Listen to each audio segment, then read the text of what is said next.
हनुमान और बाली की कहानी रामायण और पुराणों में उल्लेखित एक महत्वपूर्ण प्रसंग है। इस कथा में हनुमान और बाली का संबंध शक्ति और धर्म की महत्वपूर्ण सीख मिलती है। हनुमान और बाली का परिचय। हनुमान भगवान शिव के अवतार माने जाते हैं और पवन पुत्र वायु देवता के पुत्र के रूप में जाने जाते हैं। वे अपने भक्ति, शक्ति और साहस के लिए प्रसिद्ध हैं। बाली किष्किंधा के वानर राज थे।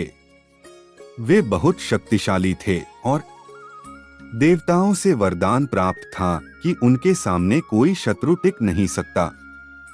हनुमान और बाली के संबंध। हनुमान बाली के छोटे भाई सुग्रीव के मित्र थे। बाली और सुग्रीव के बीच विवाद हुआ, जिससे सुग्रीव को बाली ने राज्य से बाहर निकाल दिया। सुग्रीव ने बाली से बचने के लिए ऋषमुख पर्वत पर शरण ली, क्योंकि बाली को शाप था कि वह इस पर्वत पर प्रवेश नहीं कर सकता। हनुमान ने इस संघर्ष के दौरान सुग्रीव का साथ दिया और भगवान राम से उनका परिचय कराया।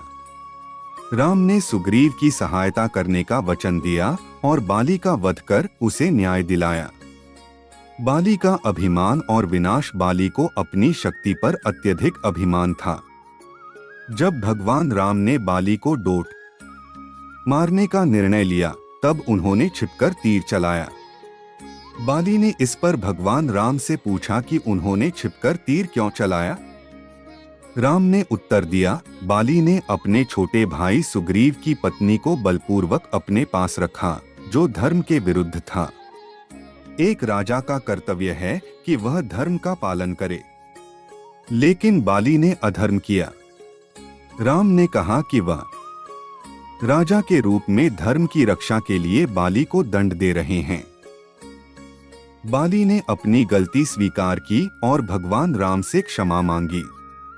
मरने से पहले उन्होंने अपने पुत्र अंगद को सुग्रीव के साथ रहने और भगवान राम की सेवा करने का आदेश दिया।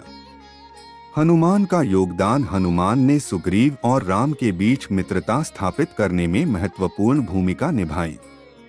उन्होंने सुग्रीव का साथ देकर धर्म और न्याय की रक्षा की। यह कहानी हमें सिखाती है कि शक्ति का उपयोग धर्म और न्याय के लिए होना चाहिए, अन्यथा उसका विनाश निश्चित है।